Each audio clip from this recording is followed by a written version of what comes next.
Welcome to the Nitpicking News. Today we're grading lots of cards. Grading all the rares and all of the mythic rares from Dungeons & Dragons Adventures in the Forgotten Realms. We're doing it right now.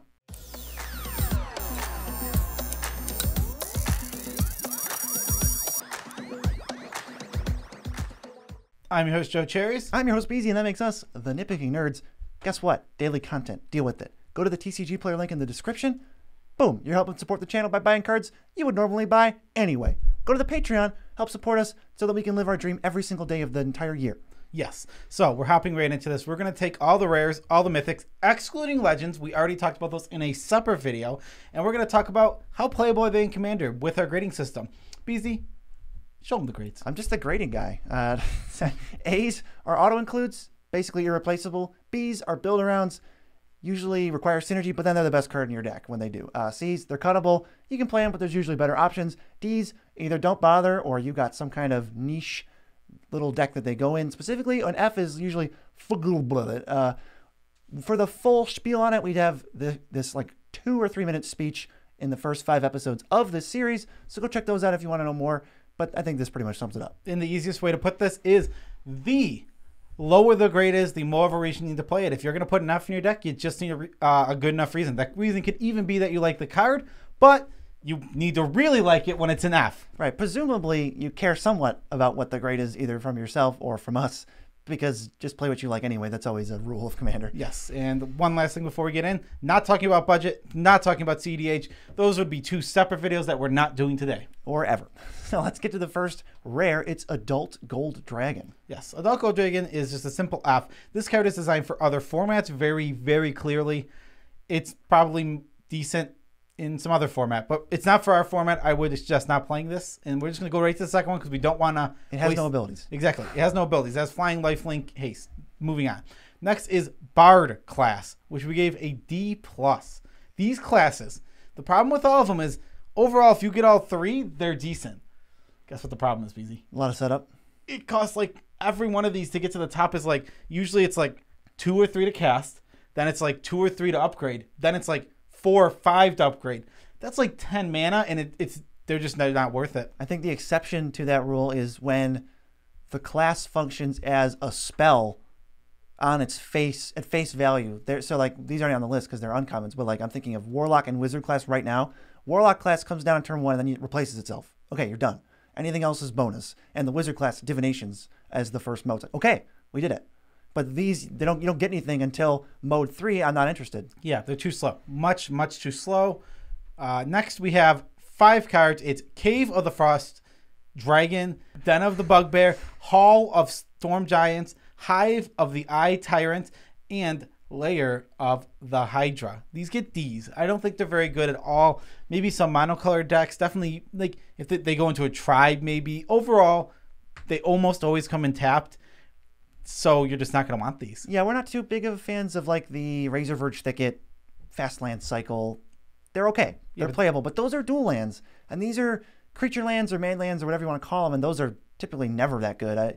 You don't need to devote almost any slots to a creature land. Yeah, so these just aren't very interesting. Also, they're even worse than the Razor Verge Thicket ones because at least those come untapped if you have 2 lands in play. Right, this needs to be your first or second land, or otherwise it's tapped. Yeah, so just avoid these mostly. Maybe put it in your tribal deck.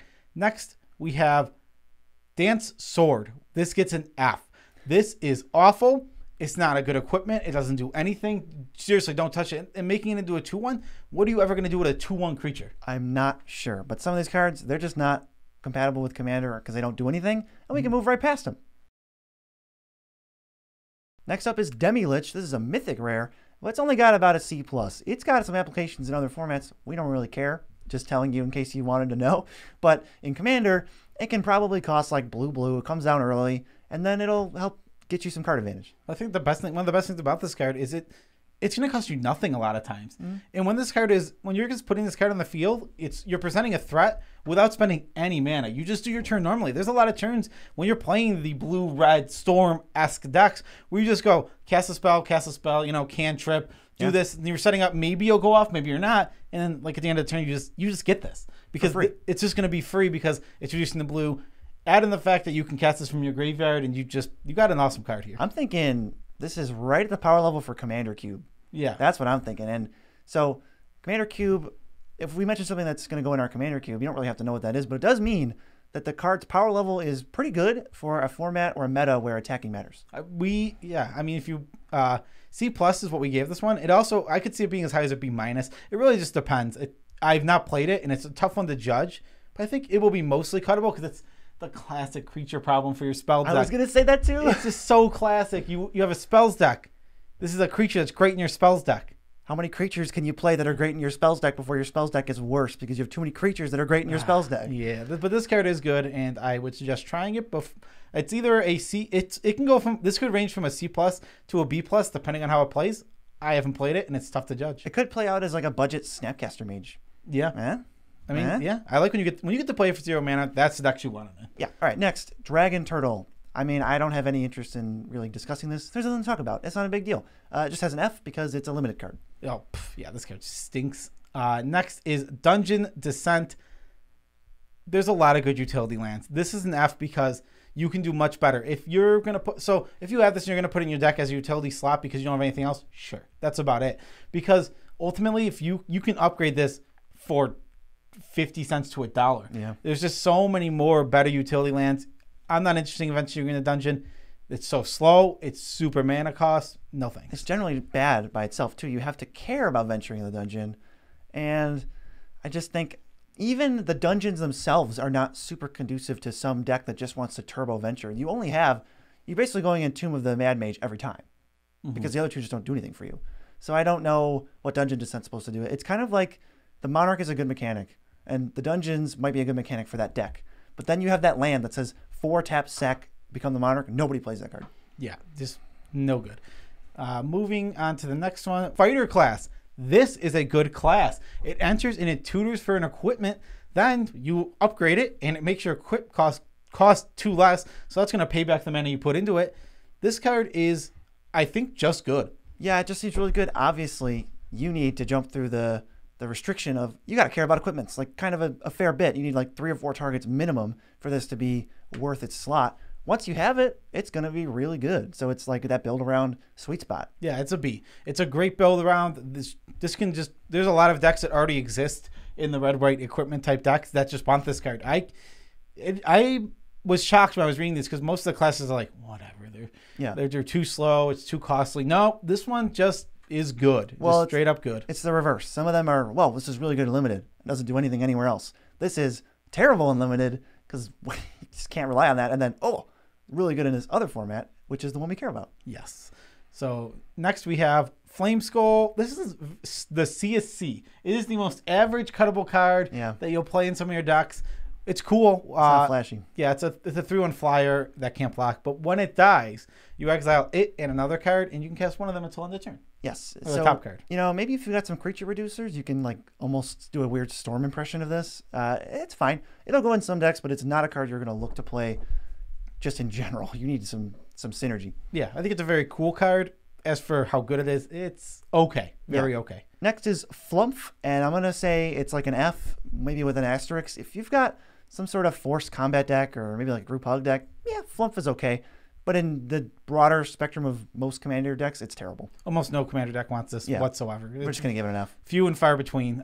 Next is Forsworn Paladin. I give it a C minus. This card's okay, but you want to only if you play it early. Otherwise, it just falls off to this awful card. It just keeps making treasure. So it's like this little thing where you can store up mana for other turns. If you like treasures, it's decent. I don't hate this card, but it's bad. It's really, really bad late game. But early game, it's okay.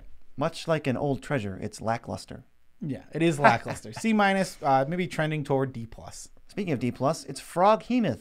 It's a 4/4 with trample and haste, and it's got some other words on it, and it can grow even to maybe like an 8/8. But that just doesn't, to me, that just doesn't amount to anything. You're never going to get a card out of this. It's even if it hits for like 12 over 2 turns, that's a long time to wait. Some board states this has no text at all. So one of the main issues with this card that takes it from being even remotely playable is that just put Scavenging Ooze in your deck in this spot, and it's going to perform better every single time. It's actually, if you want to spend 5 mana on each one, Scavenging Ooze is always a 5/5 for 5 that gains you 3, and this is a 4/4 for 5 that needs to hit somebody. Yeah, and there's nothing wrong with Frog Hemoth. I think it's a really cool card, and it's like, it looks sweet. I love that it's a giant frog, but it's just not very good. Oh, look, our next card suffers from that as well. It's Gelatinous Cube. You get to O-ring something, but only until Gelatinous Cube is on the field for. And it could go away, and you got to spend a lot of mana to make sure that thing gets dissolved. So I gave it a D- because it is slightly better than the O-ring effects. Still. Slightly, but only slightly. And that's because you can put it in the graveyard afterward. It's way too much mana. If you put a 6/6 under this, you have spent 10 mana to get rid of one creature, and that's some bad rates. Really slow, like Fiend Hunter or like a Doomblade, but it doesn't even stay in exile. It goes back to the graveyard. Not too many tricks you can pull with Gelatinous Cube, but it's a cool card. Yeah, it's really cool. I love the flavor of Gelatinous Cube, not so much the card itself. Next is Guardian of Faith, B+. This is great for your Flicker decks. Heavy creature-based decks where you want to protect your field.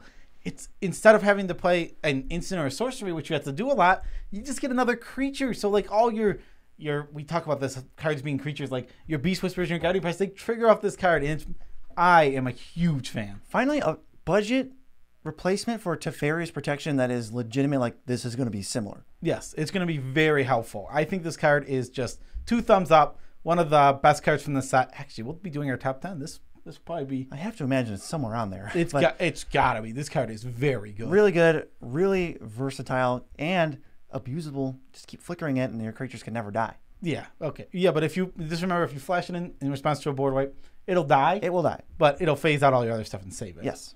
But it's still awesome. It's a creature. Next, we have Hobgoblin, Bandit Lord. It's actually just a C-, and it's a Lord for goblins, and it can just be a pinger. This goes in your Cranko decks for sure. Yeah, Lords are not good by themselves. Not in Commander. Even for a tribe, they're usually meh. This one actually can remove things. That's what pushes it up to the playable range. If it was just like goblins get +1/+1, it'd be like a D. Yeah, exactly. So usually goblin decks can play 2, 3, 4 goblins in a turn. So this can just keep picking stuff off. So it's a decent card. Solid, really solid. Yeah, solid is a good way to put it. But only for goblin decks. Don't put it in any other deck. Nowhere else. Up next is Long Rest. This card is painfully average. Like this, it's such a C. It's crazy. You can just play like Seasons Pass, which is 6 mana, and get back as many things as you want. If you pay 3 mana with this, you get back 3 things. I think that's probably the main issue with this card. Yeah, I just don't see a deck where this is like, finally, this is my synergy piece. And if it's not your synergy piece, usually just means you can cut it. You really got to be good for a spot in a commander deck these days. Yeah, exactly. So Long Rest, not going to make most decks. No. Next, Loyal Warhound, B-. It's Knight of the White Orchid, but a slightly worse. Yeah, it's like a step down because the lander is tapped and has to be basic planes, right? Yeah, it's definitely a step down, but I think the card's still good, and you're still going to put it in some of your mono white decks. Yeah, you can ramp with this. I want to try this one. It lets you what it does when your creature decks care about creatures, it lets you cut a non-creature for a creature, and that just boosts the power of your deck. Yeah, so this card is completely reasonable. It's not crazy. It's not broken. Just play it in your mostly mono white. Mono white and Boros is going to be playing this card. Yeah, I have a mono white creature deck, and well, we've already talked about, well, look, I get a boost on, now I have a creature version of Protect for board wipes and a creature version of another ramp spell. So my deck just has 2 more creatures in it. Yeah, it just keeps getting a little bit better. That's how you get your decks to that point where you're like, yeah. Yeah, every once in a while there's this little upgrade. Next up is Meteor Swarm. It divides 8 damage, and it's enough. It's enough.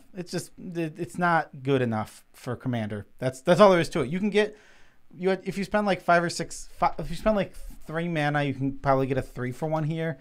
Oh, not really interested in that. You have to spend 6 mana. Yeah, it's not very good. Exactly. The rate is terrible. Next is Mind Flare. What's that do? It's a D+. It's just a mind control creature, but they get it back when the creature dies. So this just shows you how big of a difference the when the creature leaves version is versus the keeping it forever. Because if this was Age of Treachery, this is like an A+.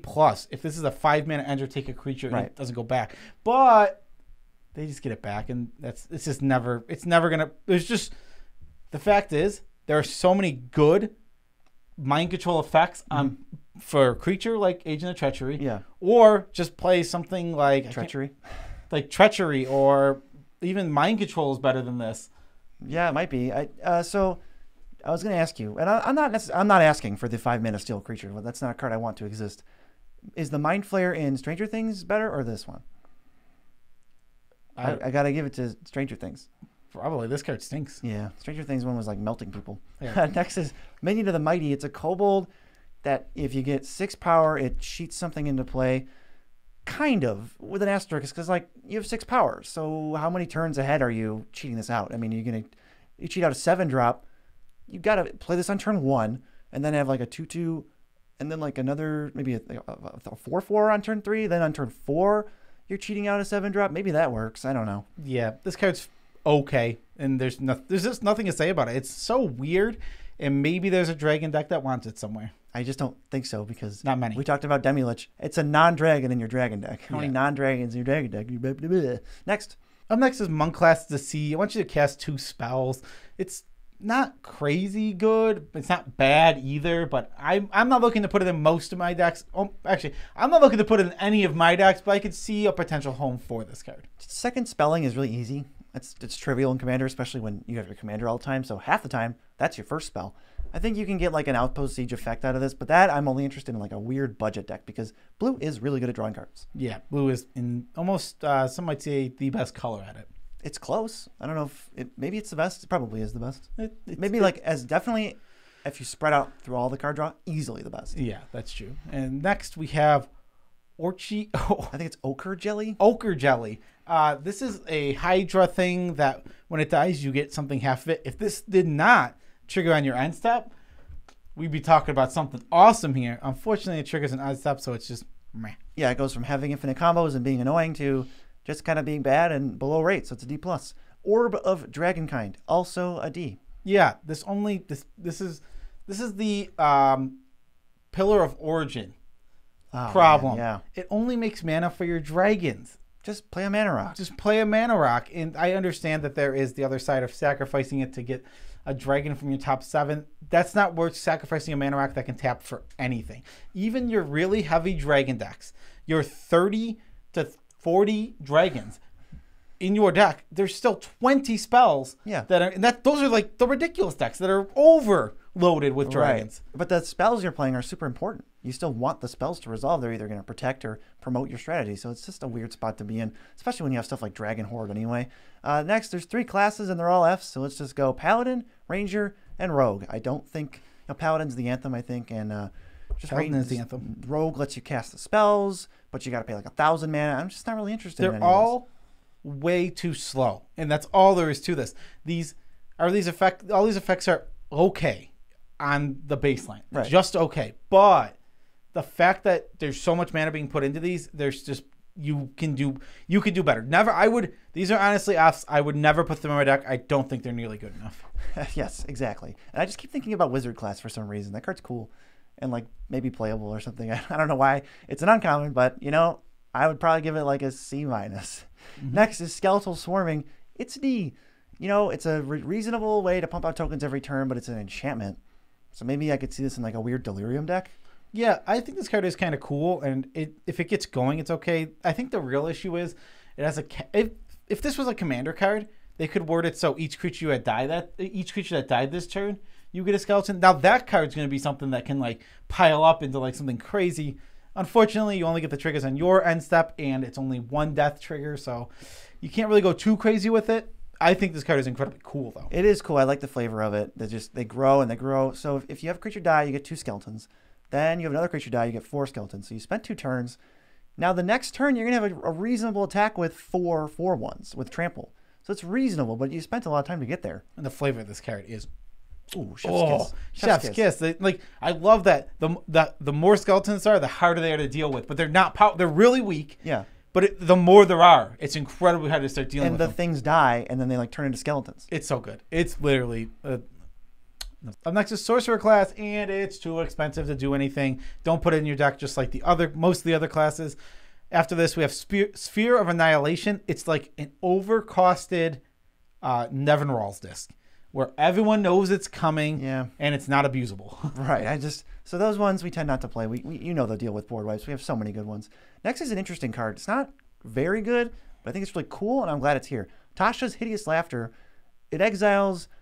I don't know how many cards it exiles, but it's got to be at least 7 for each opponent. It feels close to a Glimpse the Unthinkable for each opponent, which is good. It scales the multiplayer, so it's going to go into mill deck, which is why it has a D, because you kind of have to be playing mill to care about. But also, I thought of Oblivion Sower, which makes me happy. Yeah, this card is totally fine. It's nothing crazy. It's probably the best single mill spell you have if you're looking to just be milling, but ultimately mill spells are really bad. Almost all of them are Fs. It's so hard to convert mill to a win without a combo, in which case I hesitate to even call you a mill deck. And that just happens to be your combo of choice. On top of that, this card would be an F if I put it in the graveyard, like all the other mill spells. Yeah, then you're just fueling them without actually hurting them. But this is exile, so you could like mess up their strategy, especially if they're playing like a higher power deck. Yes.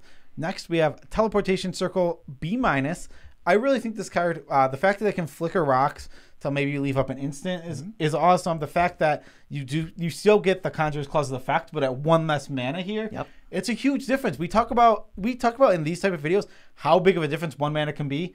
And I think that shows here because Conjurer's Clause, it's like a painful like C-. Yeah, but this card, I think it's just a B- to a B, and I would put it in a lot of flicker decks. And it's kind of minimal, but I think enchantment is harder to answer than artifact. Some decks, you know, the black and red ones, they just go, an enchantment? Okay, hope it's not going to kill me because I can't kill it. I was so weird that you mentioned a mana rock. The first thing that comes to my head is ETBs of creatures. Well, yeah, no, I know ETBs is like the important part. I did mention that, but like it's a freebie. Like it also flickers all your artifacts, so ETB is an artifact, and also if you flicker a mana rock, it just comes back untapped, so it can leave up mana. Yeah, you can flicker your Conjurer's Closet now. Just what you were. I know you were looking to do that. Everyone was thinking, how do I flicker Conjurer's Closet? This might actually let you get some more. This could be a card advantage piece in like a mono white deck too. There's so many cantrip artifacts that just enter. I'm thinking like Oswald Fiddlebender. Ooh, okay. So like you could just draw. It's like a Phyrexian arena every turn. But maybe you do something better every once in a while. Your Asgear decks might want to do something. Yeah, because Asgear wants to play all those anyway. Yeah, this could be a card advantage engine in like your Boros decks. Yeah, maybe this card's even better than we're thinking. I mean, it's probably still B-. Well, I mean, even better, maybe a B. Maybe a B. Next is Treasure Chest.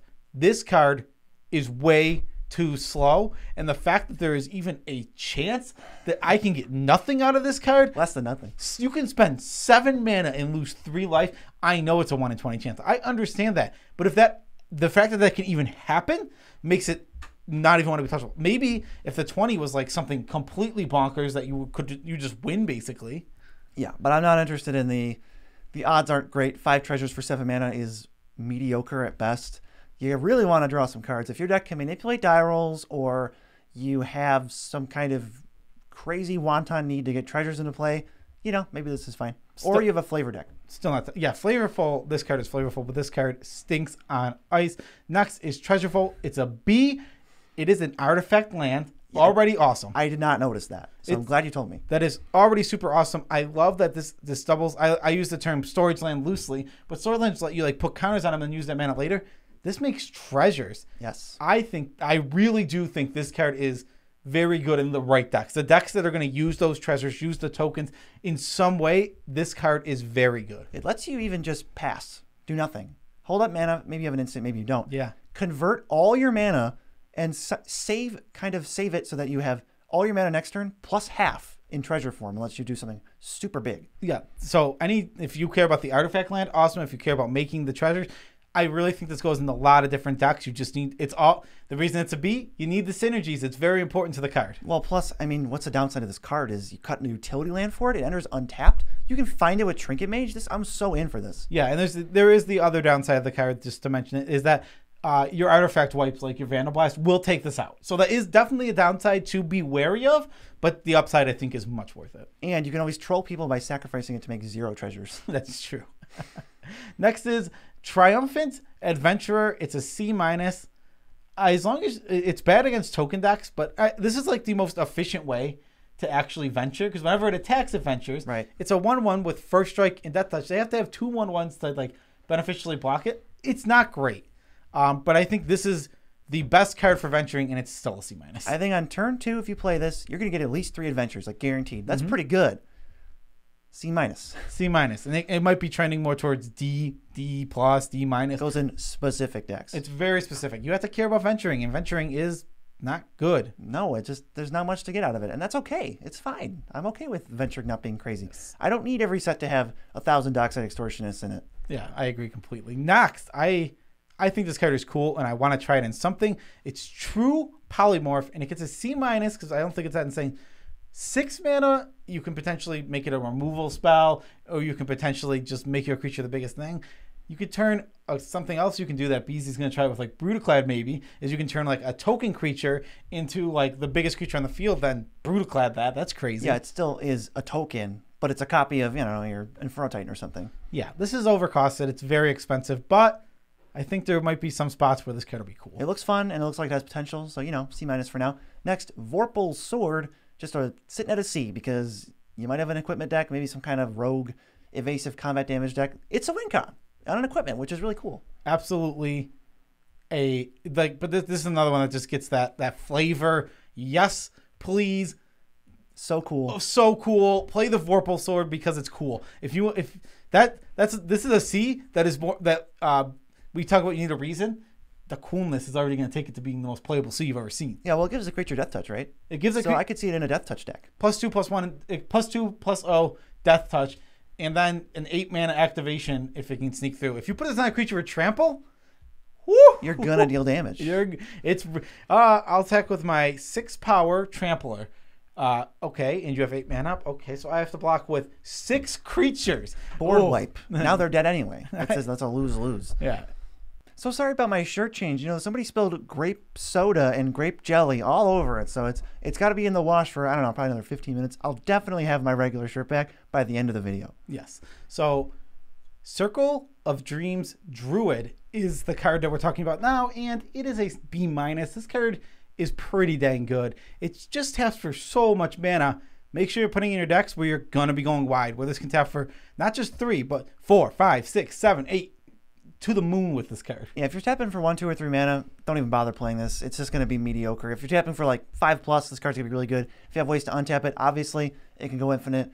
Kind of sick of people saying that it goes infinite with, it's Umbral Mantle and all these other cards that they're the cards that go infinite with a ham sandwich, and everyone's like, check out this new card. It's like, this is nothing new. Yeah, it's been happening for years.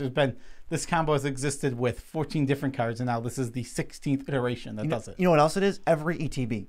Every ETB. That's how it was with Garth, too. It's like, but if you give him haste and you can do it infinite, it's like you can already do anything infinitely. So obviously. Yeah. Next is Ellie Tumblestrom. This is an F.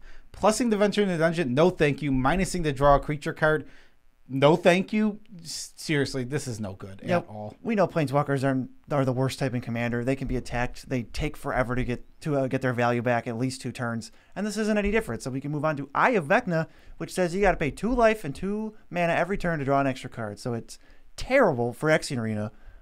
But I'm thinking it's only not an F because maybe some Boros decks want it out there. So it's like a D. Yeah, I'm probably mostly never going to touch this card. The rates just aren't there. It's 2 life, 2 mana, 1 card, and then you just keep just double that every time. It's right.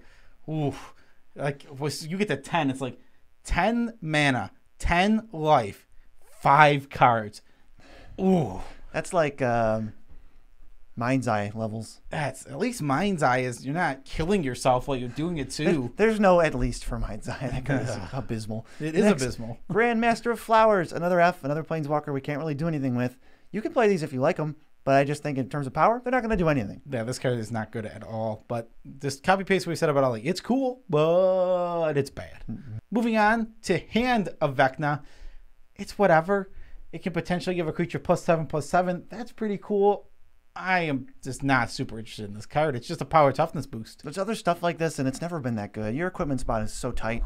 You got to have really good, powerful equipment. So this is not one of them. Maybe on a budget, maybe somewhere else, but not on this channel. No, yeah, not interested at all. Next, Instrument of the Bard. Oh. This card sucks. Absolutely sucks. It is the slowest, most unreliable piece of crap I've ever seen. Honestly, this is the easiest F I've ever given out on this channel. This card isn't even remotely close to anything I ever want to touch for Commander. So fun story about this one. Joe read it wrong, and he thought it was put it onto the battlefield, and he was still going to give it an F. And then he read that it actually goes to your hand, and then he had a seizure. Yeah, I literally thought this put him on the battlefield. I was like, dang. So you don't get paid your mana back for forever. Yeah, I was literally like, man, you have to wait 3 full go-arounds before you start getting any use out of this card to actually get the mana's worth. And then B's like, they go to your hand. I'm like, you never get your mana's worth. This card's 4 mana. There is no mana's worth. This card, seriously, this card sucks. All right, forget about it. Let's hop on over to the next card, which is Lolth, Spider Queen. It's a Planeswalker, but hold on. We don't hate this one. We gave it a C+. Why is that? We gave it a C+. The main reason here is just because you can ultimate it right away fairly simply in the decks you're going to put it in. And the ult isn't even crazy, but it is a decent ult. And you can, I guess stacking them doesn't really do anything. But it's just a fine card. It's not, like we said, it's not a A+. It's not a staple. It's just, got a bunch of creatures in your deck? All right, well, this turns your 1/1s into dealing 8 damage now. Yeah, all you have to do is sneak through 1 damage. All of a sudden, your opponents are taking 8 each turn, which is pretty powerful. Is it broken or insane? No, but it's decent. That's why it's in the C+ range where it is cuttable. Might be a little lower than a C+, honestly. Not sure. We also like this card, so sometimes we are biased. So if you play this and slam a board wipe, you get to immediately ultimate it, and depending on how many of your creatures died, it stays in the field, so then it's just weird emblem thing plus Phyrexian Arena. Yeah, and it can make some spurters. Yeah, I think it's a fine card. Yeah, but you get to say the word spurter when you... You don't have to. But you can. All right, another Planeswalker, Mordenkainen. Not quite an F, but he's pretty darn close. He's a D-. It's like Teferi, but it could never be your commander, and it doesn't untap things. And the draw is okay. It's draw 2 cards, put 1 on the bottom. That's whatever. It's still a plus to draw 1 card, essentially. Then his minus is make a doggo. Not good. Ultimate, switch your hand on library. That'll probably win you the game. But that's awesome. So if you can ultimate this thing, okay. Yep. That's where the D and not F comes from. When I say probably, I mean you could still easily lose from this position. It depends. I mean, there are definitely ways to not win with your deck in your hand. He does give you no maximum hand size, though. And you could just play Thassa's Oracle. That's true. That card's stupid. Well, I mean, you just told us why Thassa's Oracle is good, not Mordenkainen. Yeah, guys, new infinite combo with the new Planeswalker. It involves Thassa's Oracle. All right. Calm down there. Moving on, we have Black Staff of Water Deep F. It turns your artifacts into 4/4 creatures. We're nowhere even close to interested in doing this. Now, there's a bunch of legendary artifacts, and the next one is the Book of Exalted Deeds. And I think this card is really cute and maybe good. It's a C-. You have to have angels, so that's already pretty niche. Maybe if your commander's an angel, this can just go in your deck. But it makes an angel into, like, Platinum Angel. But what you really want to do with this is animate a Mutavault or, like, a Faceless Haven, or if there's other lands that I'm missing that turn into changelings of any type. Or an angel. Right, or an angel. I think there are a couple that turn into angels. So you turn your land into an angel, then you give it the emblem of you can't lose and they can't win, and then you just never animate it again, and you go, this land is now preventing you from ever beating me. Yeah, you can't kill it. Like, lands are tough to kill. There is Strip Mine, there is Beast Within. It can die. Right, they have to have it, though. It is cute. And this is a C-. I don't think this card is very good, but if you're in a life, I think you need to be in a life gain deck to even consider this right off the bat. You want the triggers, because too. If you're not getting the triggers, I think that the activation is absolutely abysmal to play it for. Like, think of it like a 3-mana 3/3 flyer that has pretty good upside. It turns your angels into must kills. Yeah, it does. It makes you a Platinum Angel. It makes whatever angel you have into a Platinum Angel. And just in case to clarify, Platinum Angel is like an F minus. But this has other text on it. That is not an F minus. It's so poopy. It is definitely an F. I would never play that kind of commander. Next we have the Book of Vile Darkness. This is also an F. The activated is if you have 2 other specific cards on the field they're both Ds. Yep, they're both Ds. You can make an 8/8. Ooh. Flavor A+, but just a gameplay F. The final legendary artifact is the Deck of Many Things. It's a die roll card. It's got a bunch of variants on it, and it's probably going to end up being about a C. This is a painfully average card, but it's so cool. Yes. Oh, I love this card so much. I am definitely going to try playing this in my Tybalt deck because you get to roll a dice and you could potentially get stuff back from their graveyard. Hey, there's some stuff to do there. I like the dice roll things for cards, but also I'm very aware that it takes cards like this down a lot because you can't reliably get anything out of these. You can't say the Deck of Many Things is in my deck to do this because might not do that. Yeah, the Deck of Many Things does. It ends up being like it's really bad rates overall. Mm-hmm. So it's like 5 mana, either get 1 thing back randomly or draw 2. Those are the 2 things that you're going to do the most. You're going to do those things back and forth basically. Mm-hmm. It's not very good, but the ultimate makes it such a cool and unique and versatile card. And yeah, I called it an ultimate. I didn't even realize. Like, it has, like, my ultimate. Well, roll a nat 20, baby. This is my ultimate side of this shape I'm rolling. It's the same as every other side. The best side. All right, there's 3 cards in a row that are Fs, and I'm just probably going to run through them. Zerial, Archduke of Avernus, another Planeswalker. This one's even worse than all the other ones because it just does nothing. It's like nothing. White, kind of costed for maybe standard in the future when the good sets rotate out. But for now, also in this format, no. And Wish, F-, actually unplayable. We have no sideboard. F-. This card has no function. That's, you need to, like, I want to just state that this is card, we don't give a grade lower than F. F is like, this is bad. We don't suggest putting in your deck. F- means this is actually literally unplayable. It's like a conspiracy. You just can't even do anything with You can put it in your deck. It doesn't do anything. The card is 3 mana, do nothing. As Randy Bueller would once say after he stopped caring about standard sets, it triggers prowess. It does. That's literally all it does. It triggers prowess. We have Wizard Spellbook C-. You're just going to be casting spells and exiling things. It's fine. It's not crazy or broken, but I think it's pretty cool. I like that the second version lets you cast it for 1. It's basically free, right? Casting for 1 is pretty close to just getting it. Yeah, it's very close to free. You also you have to pay the cost if it's 1 through 9, so that sucks. You don't want to do that. No, you might just let it go because you can choose not to. Yeah, you can just. It's nice to just build up a thing, and eventually you're gonna hit a 20. You know, at some point, presumably. Hopefully. Eventually, maybe not, but when you hit a 20, it's amazing. Yeah, you get to go. Cast 6 spells that I've been building up. Oh god, this card is a slow Phyrexian Arena.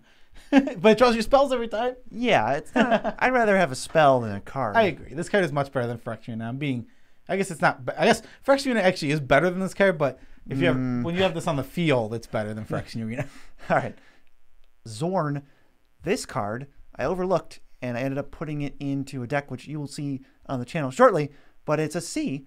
Because a lot of cards make treasures, and if you make treasures, you get that many +1. So what you really want to do is make 1 treasure a lot of times. This only goes in decks that make a lot of treasures. There's not a ton of those. No. So that's why he's a C. It's not like he doesn't have all these homes. You're not looking. You're going to cut him from almost any. If you throw him in a random list, you're going to cut him almost every single time. Yes, but there are a few commanders, especially one of the new ones, that this just goes crazy with. Yes. Moving on, we have Yuan T. Malison. That sounds like a name, like Allison, but it's an F. This card is poop. Yeah, if it attacks alone, it can't be blocked or something like that. Venture into the dungeon when it deals DM. No, get him out of here. No, I'm not buying what you're selling. Get out of here. Go sell that to somebody else. And now I think BC's shirt is done, so we'll be right back. Yeah, I think I'm gonna get out of the wash. Second to last, we have Werewolf Pack Leader F. Don't touch this card. Not even close to anything remotely good. Yeah, actually, I would be not even that low on it if it was when you attack, but it's when it attacks, then you get the draw, so you can't get the draw right away. I'm off it. Next. Lastly, we have Westgate Regent. It's just a flying vampire. It's a D, but it gets really big really fast if it can hit a couple times. It's not good. It's definitely a D, but I don't think it's completely unplayable. Actually, I'll move Werewolf guy up to a D because now I'm thinking about that card's not unplayable. It's not unplayable. It's a Watch Wolf with upside. I'm saving my tidbit to talk about Westgate Regent. But end the video and we'll do some shout-outs. Yes, so that is our video. Special shout-outs to all of our patrons. Love you guys all as much as we can without making you uncomfortable. You guys are honestly so awesome. Because this thing takes a little longer to scroll than ever. Which is great. I thought it was really funny. Somebody, I'm not going to say how much because I don't want to give away how much money people are giving us. I would never Definitely not, yeah. Yeah, somebody, DKK. And I'm like, they gave me DKKs. I had to look up first thing, what is a DKK? I had no clue. And then after looking up what a DKK was, I had to look up what it translated to in US dollars. I had never heard of a DKK. Yeah, it's a krone. Yeah, Danish krone. Danish krone, of course. So thank you no matter what currency you are donating. Thank you. Yes, very much appreciated. And TCG Player? TCG Player link in the description. Go click on it. You might find something. Maybe $1 million will come flying out of your computer, or maybe you'll just be able to order Magic cards and support the channel. It's definitely one of those two things. Yes, you'll be able to order Magic cards like you would anyway. These are literally cards that you wanted to spend your money on in the first place. Well, you go to the description, you click that link first. All of a sudden, you realize, hey, I'm supporting that awesome YouTube channel. You know, the one with the sexy one and the sexy one? Yeah, and one of them they're actually equally sexy. Yeah, I mean, we can't. We could never pick. We could never pick. How could which one of how could any human ever pick? No, certainly people haven't just commented oh my God, BZ's hair is amazing, or oh my God, Joe, and then like say daddy or something. Yeah, There's been multiple comments with Joe and daddy in the same sentence. Have there? Yes. Multiple? Oh Yes. no, I didn't know. It's because it's the gay thing. It's being gay. I don't have to worry about I do it. have the daddy vibes with the beard. Okay, So. maybe that's a future tidbit. But the tidbit I wanted to shout out was I hate Westgate Regent. I hate that card so much because we're playing draft of D&D. It's a rare. You just can't beat it ever. What is this card? Why did they make this card a rare? The worst case scenario for this stupid rare is you get a 2-for-1 of them. Yeah, it hits you. It's an 8/8. What? That already dodges half the red removal spell, every red removal spell. Yeah. It's so stupid. What a dumb card. Yeah. I mean, this set has been like pretty fun, but there's a few rares that I just go like, I scratch my head because it's not good in standard. It's never going to see standard play. Why is it the best card in limited? Can we just make it like reasonable? Yeah, I This think would be good if it's at 1 counter. It would still be unbeatable. Yeah, it would be very strong. I don't know if it'd be unbeatable. It would be like, wow, I really have to answer this or I'm going to lose. But at least you have a turn or so to answer it just feels like one of those dumb cards. It's like, what did you design this for? What is it obviously sucks in all constructive formats. Ever, yeah. So the only thing it's going to impact is limited. And Commander, but it just sucks in Commander. So what are we doing here? Why is it just making limited games worse? Yeah, it is pretty butts. But maybe it is. There's.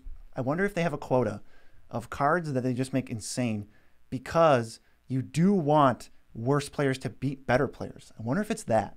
Yeah, you have to have the feeling of like anyone can win because that's one of the cool things about Magic. Maybe this is just like throw in some high variance like Glorybringer style. Yeah, Oh my God, Glorybringer. This is not Glorybringer. Not quite. That card was a little bit better. Yeah, that card's unbeatable. But that is the end of our video. And peace out, Tribe Scout.